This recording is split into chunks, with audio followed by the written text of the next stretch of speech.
सो hey guys, स्वागत है आपका एक बार फिर से आप ही के यूट्यूब चैनल में। और आज की इस वीडियो में हम बात करेंगे अभी वोडाफोन आइडिया लिमिटेड को लेकर। स्टॉक में आज हमें लगभग 1.5% के आसपास तेजी देखने को मिली और वॉल्यूम भी काफ़ी ज़्यादा हाई आते हुए नजर आई है। 440.4 मिलियन यानी कि 44 करोड़ 4 लाख के आसपास की वॉल्यूम भी आते हुए नजर आई है। इसी बीच आप लोग देखोगे मार्केट में एक बड़ी खबर आई है वोडाफोन आइडिया को लेकर। जो इसका बकाया रहता है अभी 24,000 समथिंग है भाई, 24,000 करोड़ के आसपास। तो उसके ऊपर बहुत बड़ी खबर आई है। चलिए भी डिस्कस कर लेते हैं आखिरकार खबर क्या है और इस शेयर में आगे चलकर हमें कैसे टारगेट देखने को मिल सकते हैं, शॉर्ट टर्म में, लॉन्ग टर्म में, वो डिस्कस करेंगे। तो चलिए देखते हैं डिटेल में। तो जैसा कि यहाँ पर देखोगे ये खबर हम जो अभी देख रहे हैं CNBC आवास के वेबसाइट के ऊपर, और इन्होंने बताया कि वोडाफोन आइडिया शेयर जो 24,747 करोड़ के बकाया पर मनी कंट्रोल की बड़ी खबर है। तो इन्होंने मनी कंट्रोल के ऊपर ये बड़ी खबर आई है, उसका हवाला यहाँ पर दिया है। तो 24,700 करोड़ रुपए का बकाया यानी कि इसके ऊपर जो कर्ज है उसको लेकर। तो जैसा कि यहाँ पर देखोगे भी सूत्रों ने नाम न बताते हुए अपनी शर्त रखी है कि यहाँ पर जो है अपना नाम वगैरह नहीं बताएंगे, और मनी कंट्रोल को बताया कि सरकार की वोडाफोन आइडिया में अपनी हिस्सेदारी बेचने की तत्काल कोई योजना नहीं है भाई।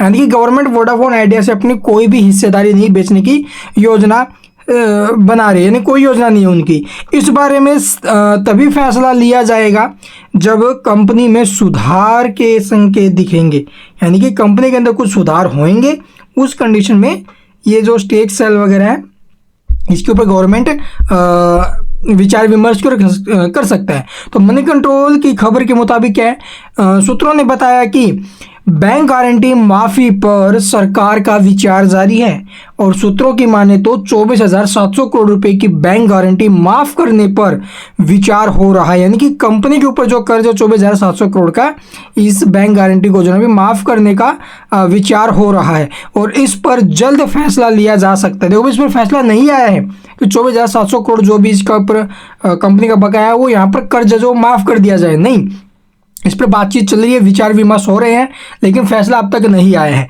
ठीक है, इसके अलावा VI को अपने फाइनेंशियल की पूरी जानकारी देनी होगी, वे किस तरह का आर्थिक बोझ उठा सकते हैं। दूरसंचार मंत्रालय के एक वरिष्ठ अधिकारी ने मनी कंट्रोल को बताया, अभी तक उन्होंने रकम जुटाने के बाद अपने ऑपरेशन से जुड़ा कोई महत्वपूर्ण अपडेट नहीं दिया है।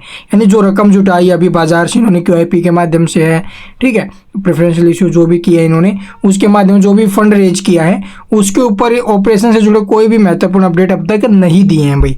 इसके अलावा आप लोग देखोगे अप्रैल में BI ने रिटेल और संस्थागत निवेशकों से लगभग 18,000 करोड़ रुपए जुटाए, जिस पर शेयर में 20% तक की हमें जो है भी तेजी देखने को मिली थी। ठीक है, इसके बाद आप लोग वोडाफोन आइडिया के CEO अक्षय मुंदड़ा ने 13 अगस्त को तिमाही नतीजों के बाद बातचीत में बताया कि कंपनी सॉवरेन बॉन्ड को हिस्सेदारी बेचने के संबंध में सरकार के साथ चर्चा जो है कोई चर्चा नहीं कर रही है। ठीक है, तो इसके अलावा आप लोग देखोगे हमें सरकार से कोई सूचना नहीं मिली है, और इस हद तक हमें यह कहना कि सरकार एक सार्वजनिक शेयरधारक के रूप में अपने निवेश के संदर्भ में निर्णय लेने के लिए स्वतंत्र है। यह एक स्वतंत्र विषय, चाहे सरकार अपनी हिस्सेदारिता जारी रखे या फिर धीरे धीरे जो विनिवेश है वो करे, या जो भी वह करने का फैसला करे, ये उनके ऊपर डिपेंड करता है। ठीक है, वह उसकी नीति से स्वतंत्र है। एक कंपनी के रूप में हमारे पास इस विषय पर सरकार के साथ कोई जानकारी या संपर्क नहीं है भाई। ठीक, तो ये कंपनी की तरफ से अपडेट है। वोडाफोन आइडिया में किसकी कितनी हिस्सेदारी है वो यहाँ पर आप लोग प्रमोटर्स की अगर बात की जाए तो 15%, और वोडाफोन PLC की अगर बात की जाए PLC समूह की तो यहाँ पर 23.2% हिस्सेदारी है। संस्थागत निवेशक जो है वो 20.1% होल्डिंग यहाँ पर रखते हैं, जबकि गैर संस्थागत होल्डिंग जो आप लोग देखोगे 17.9% है। ठीक है, रिटेलर और जो नॉन रिटेलर्स हैं उनकी।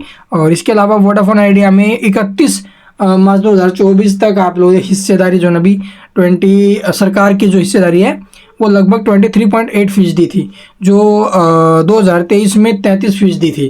तो यहाँ पर ये खबर आते हुए नजर आई है कंपनी की तरफ से। तो 24,700 करोड़ का जो कंपनी पर बकाया है उसको माफ़ करने को लेकर बातचीत चल रही है, और अभी गवर्नमेंट का कोई विचार नहीं है अभी अपनी हिस्सेदारी यहाँ पर बेचने का।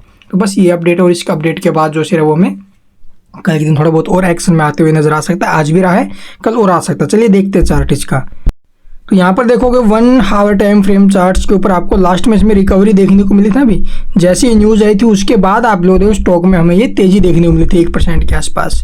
हालांकि स्टॉक अपने हाई से एक अच्छा खासा फॉल हमें दिखा चुका है। यहाँ पर आप लोग देख सकते हो 1 डे टाइम फ्रेम पर आप लोग देखोगे इसका, ये देखो यहाँ पर जो स्टॉक ने हाई बनाया था ना पीछे, ऑलमोस्ट आप लोग देख सकते हो अभी 19 रुपये समथिंग था। तो वहाँ से हमें अभी के टाइम अच्छी खासी गिरावट में दिखाई दे रहा है।